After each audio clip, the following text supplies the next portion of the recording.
자, 오늘 본문 말씀을 가지고 예수님이 이긴 시험 두 번째 시간으로 거짓 진리에 속지 말라라는 제목으로 함께 은혜를 나누겠습니다.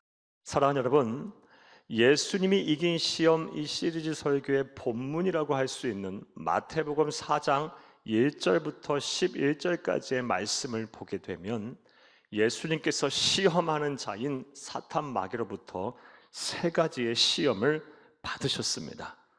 그리고 오늘은 이 세 가지의 시험 가운데 첫 번째 시험에 대해서 살펴보며 은혜를 나누겠습니다. 특별히 예수님께서 받은 이 첫 번째 시험을 통해서 사탄 마귀가 어떠한 계략을 가지고 우리를 시험하는지에 대해서 살펴보며 은혜를 나누려 합니다. 그 은혜의 시간이 되기를 간절히 주의 이름으로 축복합니다.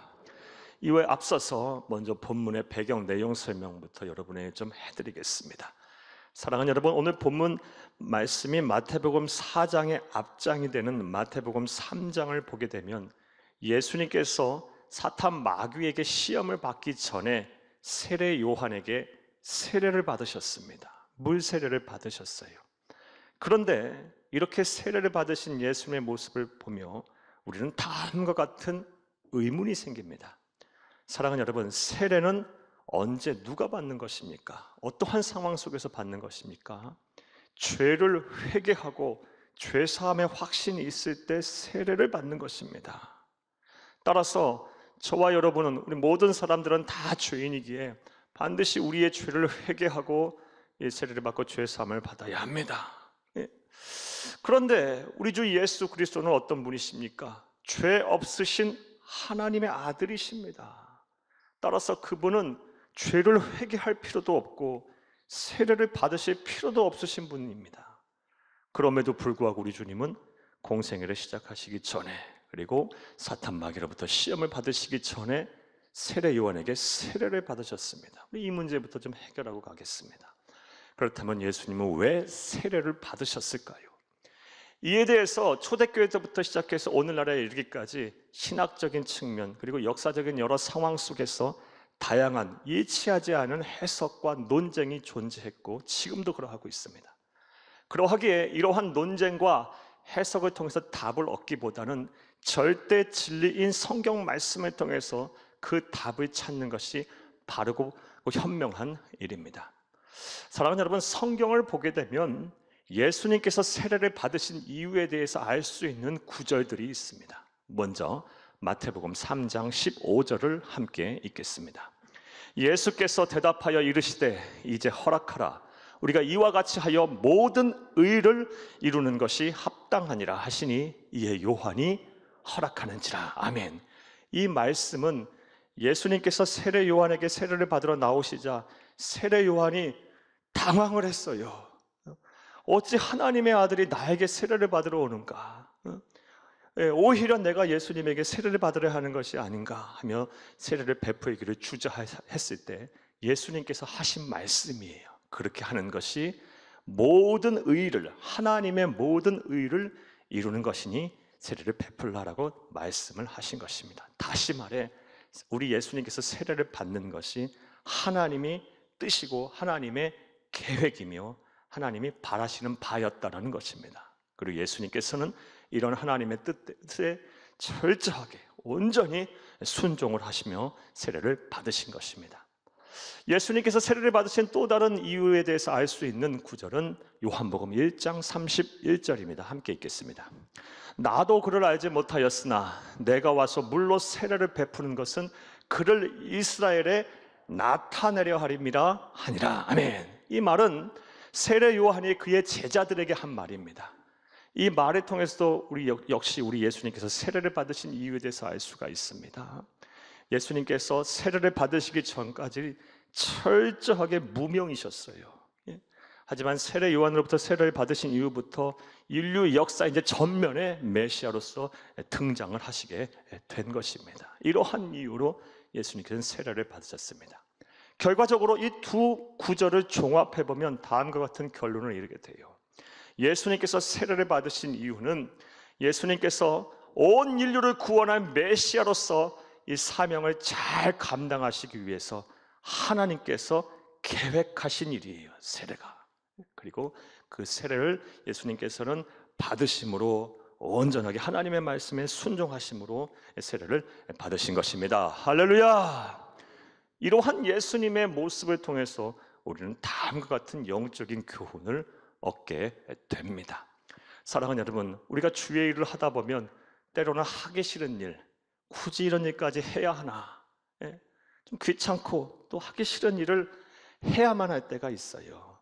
그런데 그런 일을 설령 있다 할지라도 그것이 하나님이 원하시는 바고 하나님이 기뻐하시는 일이고 그게 하나님의 계획이라면 우리가 온전히 기쁨으로 그런 일을 감당하고 또 순종해야 할 줄로 믿습니다. 자, 오늘 본문 말씀을 보게 되면 예수님께서는 세례 요한에게 물 세례를 받으신 이후에 성령 하나님에 이끌리셔서 사탄에게 시험을 받으러 광야로 가셨습니다.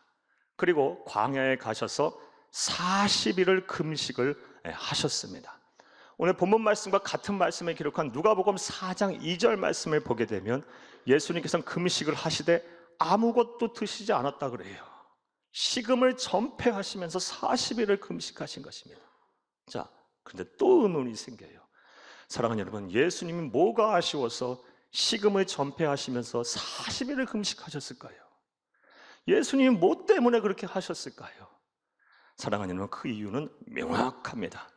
온 인류를 구원할 메시아로서 사명을 하시기에 앞서서 예수님은 하나님과 깊은 교제를 나누고 하나님과의 만남을 갖는 것이, 교제를 하는 것이 소중하다라는 것을 너무 잘 아셨던 거예요. 그것보다 더 귀한 것은 없다, 그것보다 더 앞서서야 되는 것은 없다는 걸 잘 아셨던 거예요. 그래서 식음을 전폐하면서까지 우리 하나님이신 예수님께서는 성부 하나님과 깊은 교제, 그런 만남을 가졌었던 것입니다. 따라서 예수님처럼 살기로 작정한 우리들 또한 이런 삶을 살아야 돼요. 그런데 안타깝게도 많은 성도님들이 하나님과의 교제를 소홀히 해요. 하나님과의 만남을 그렇게 귀하게 생각하지 않아요. 하나님과의 만남인 예배를 생명같이 귀하게 여기고 삶의 자리에서 기도와 말씀 묵상에 사는 이 경건 생활에 힘써야 하는데 그렇게 귀하게 생각하지 않아요. 그거보다 내 일이 더 중요하고요, 공부하는 게 더 중요하고요, 그리고 여가 시간을 갖는 게 더 중요하고요, 더 소중하고요, 취미생활하는 게 더 중요하다고 생각하고 개인의 쉼을 갖는 것이 더 소중하다고 생각을 합니다. 사랑하는 여러분, 여러분들은 어떠십니까? 분명히 생각을 해봐야 돼요.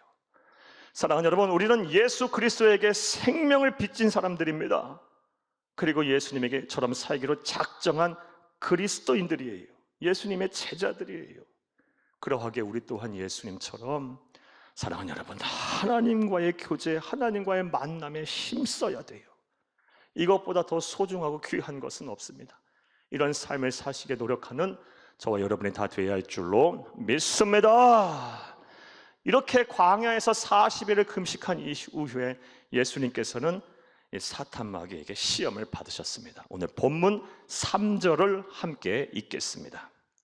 시험하는 자가 예수께 나와서 이르되 내가 만일 하나님의 아들이거든 명하여 이 돌들로 떡덩이가 되게 하라. 아멘. 하나님의 아들이거든 돌들로 떡덩이가 되게 하라. 이거 첫 번째 시험이었어요.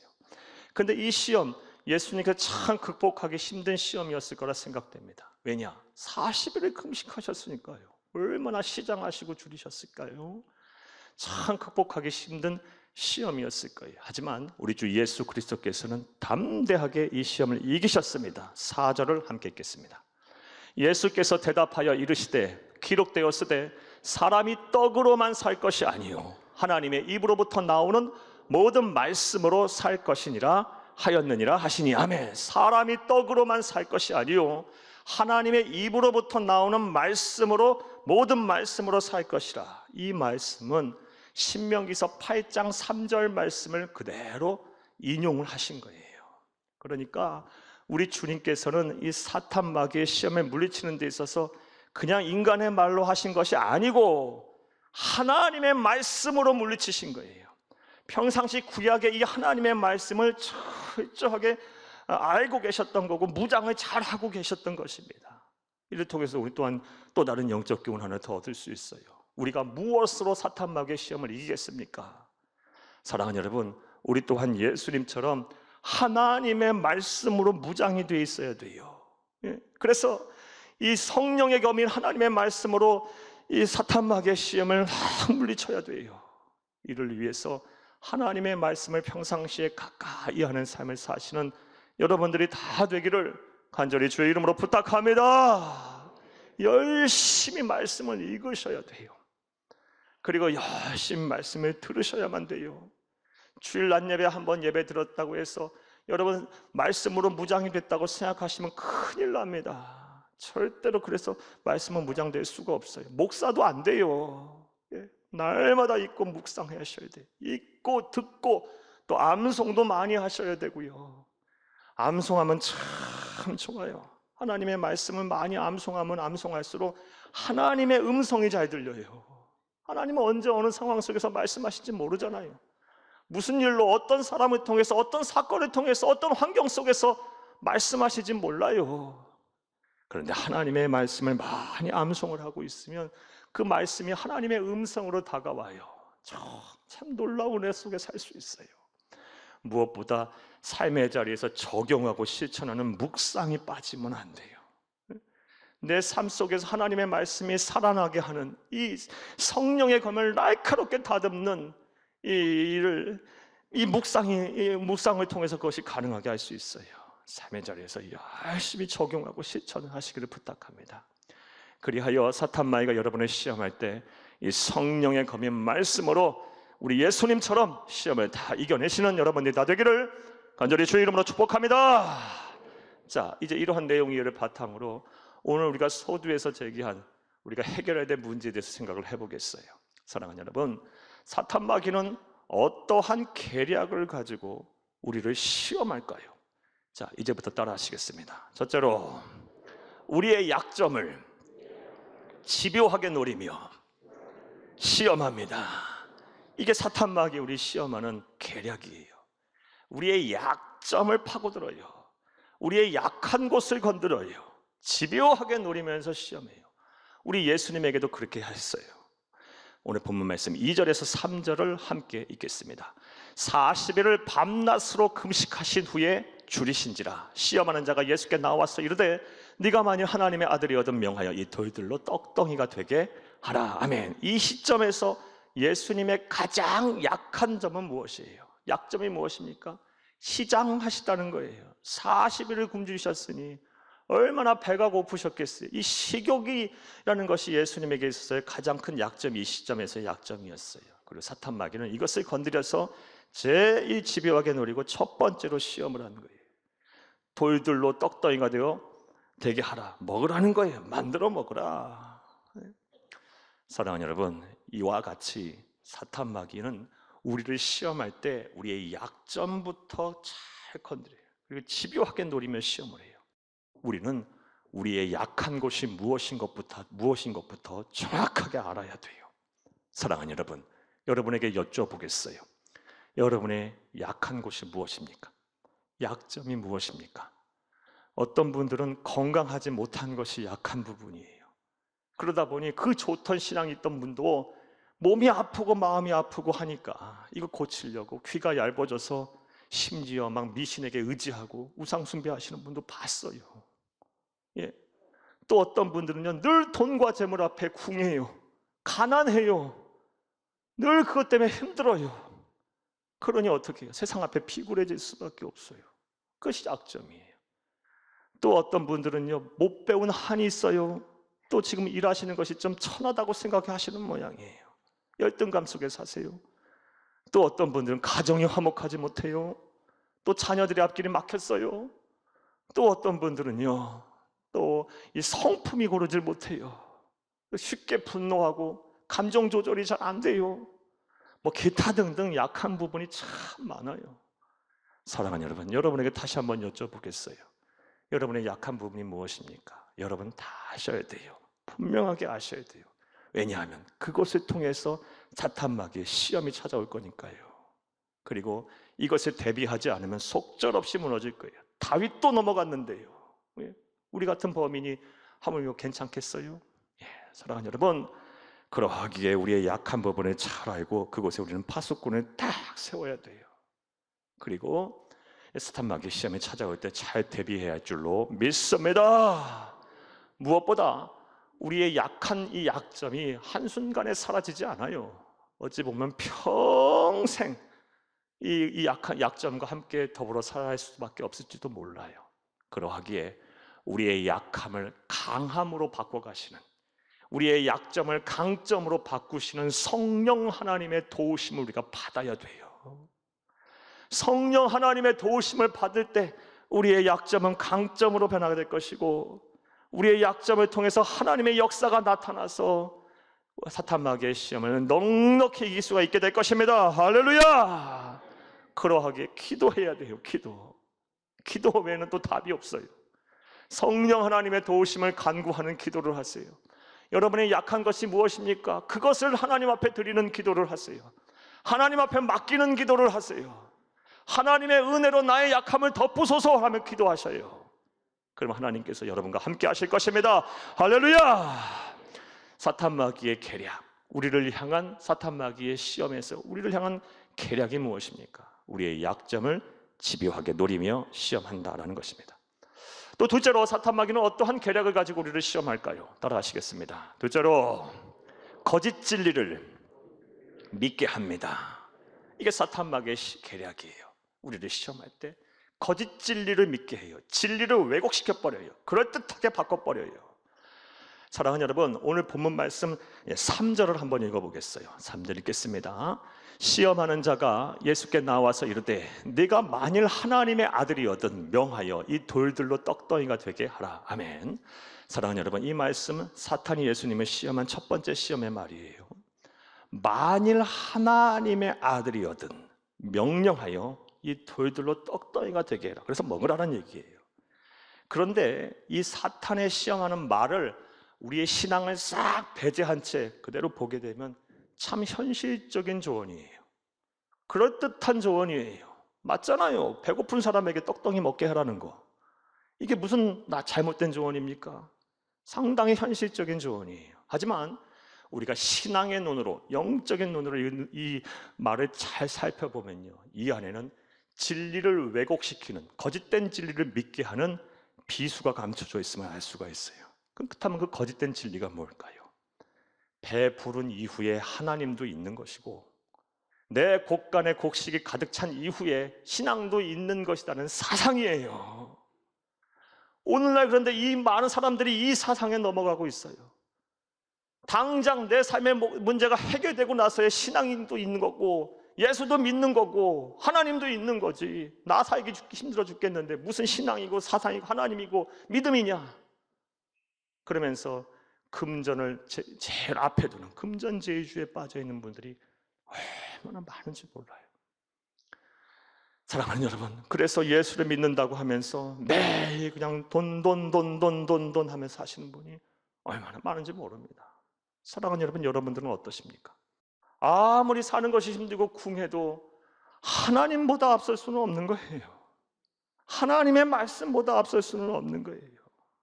이런 분들에게 한번 여쭤보고 싶어요. 사탄의 시험하는 위급한 상황 속에서 이런 생각과 이런 사상 속에 살고 계신 분, 이런 믿음 속에 살고 계신 분들, 하나님의 말씀에 감히 순종하시겠습니까? 이러한 생각 속에 살고 계신 분들, 위급한 상황 속에서 이렇게 행동하는 것이 하나님의 뜻이야라고 생각조차 하시겠습니까? 그저 자기 소신껏, 자기 능력껏, 자기 생각껏 사실 거예요. 행동하고 선택하고 결정해버리실 거예요.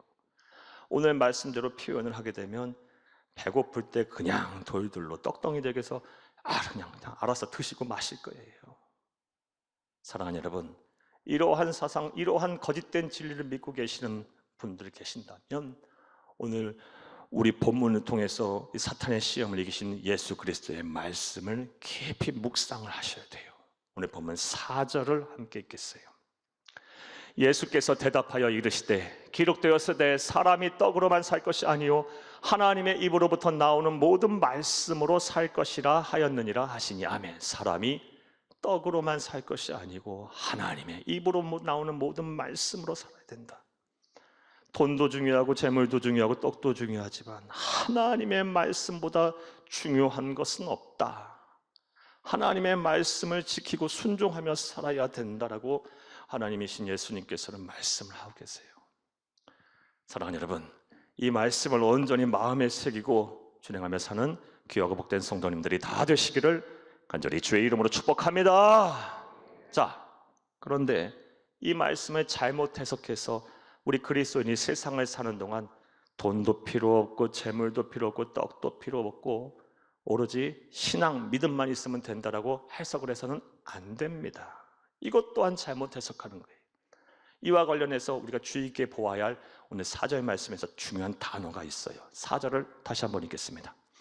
예수께서 대답하여 이르시되 기록되었으되 사람이 떡으로만 살 것이 아니요 하나님의 입으로부터 나오는 모든 말씀으로 살 것이라 하였느니라 하시니 아멘. 4절 말씀에서 중요하게 봐야 될 단어는 떡으로만이라는 단어예요. 사랑하는 여러분, 우리 예수님께서 사람이 떡으로 살 것이 아니요 이렇게 말씀하시지 아니하시고 떡으로만이라는 이 만이라는 전미사, 헬라어로는 노모예요. 이 전미사를 굳이 써서 떡으로만 살 것이 아니라라고 말씀하셨던 이유에는, 배경에는, 이면에는 우리 예수님도 잘 알고 계신 거예요. 그리스도인이라 할지라도 세상 사는데 돈도 필요하고 재물도 필요하고 떡도 필요하다는 거 잘 아시고 계셨다는 거예요. 그래서 우리가 예수를 잘 믿으면요 물질의 축복을 받습니다. 그런 이유 때문에 그리스도인에게도 그것이 필요하니까. 예수 잘 믿으면요 직장과 사업장 잘 돼요. 가정이 부유해져요. 하나님이 원하시는 바예요. 그럼 물질의 축복을 주십니다.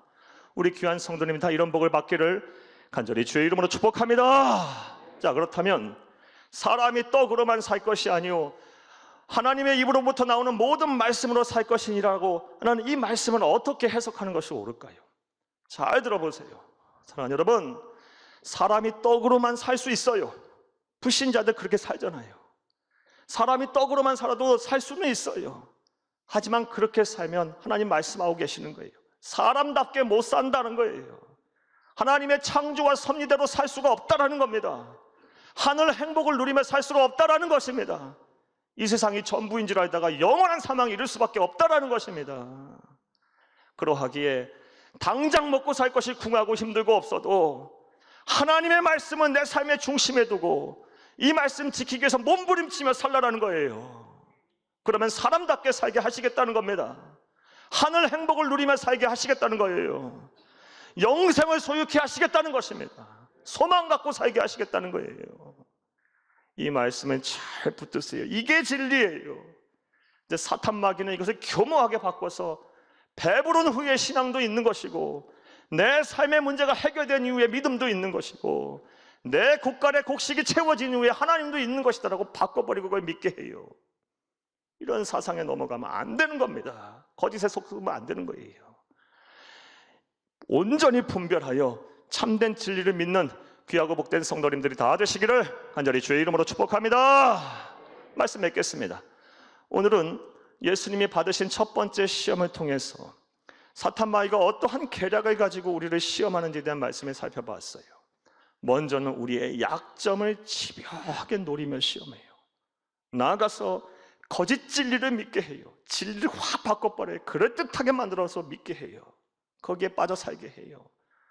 사랑하는 여러분, 그런데 이러한 시험 우리 너무 두려워할 필요 무서워할 필요도 없어요. 왜냐하면 우리와 영적으로 한 몸을 이루신 우리보다 우리를 더 사랑하시는 예수 그리스도께서 이미 받은 시험이고 이미 이기신 시험이기 때문이에요. 우리가 예수님과 함께라면 이 시험 넉넉히 이길 수가 있어요. 걱정 없이 이길 수가 있어요. 이를 위해서 사랑하는 여러분, 우리 예수님처럼 우리의 약점 앞에 담대하세요. 성령님과 함께라면 우리의 약점은 강점이 될 수 있어요. 내 약함을 하나님의 은혜로 덮으세요. 자꾸 하나님의 은혜로 덮으세요. 내 약점이 오히려 강점이 되도록 성령님을 의지하고 그분께 기도하세요. 맡기세요. 그분이 주시는 지혜를 구하세요. 도움을 요청하세요. 하나님께서 여러분의 약점을 강점으로 바꿔가실 거예요. 나아가 배부른 후에 하나님도 있고 내 곳간에 곡식이 가득 찰 때 신앙도 있고 믿음도 있다라는 이런 거짓 진리에서 벗어나세요. 삶이 아무리 힘들고 어렵더라도 내 삶의 중심에 하나님의 말씀을 딱 두고 이것을 실천하기 위해서 몸부림치는 삶을 사시기를 부탁합니다. 그리하면 사탄 마귀가 시험할 때 넉넉히 이길 거예요. 담대하게 이길 거예요. 이 세상에서 하늘 행복을 누리고 천국에 들어가지 못할 자가 없을 것입니다. 이런 은혜와 복이 저와 여러분의 복이 되기를, 저와 여러분의 은혜의 실천이 되기를 간절히 주의 이름으로 축복합니다.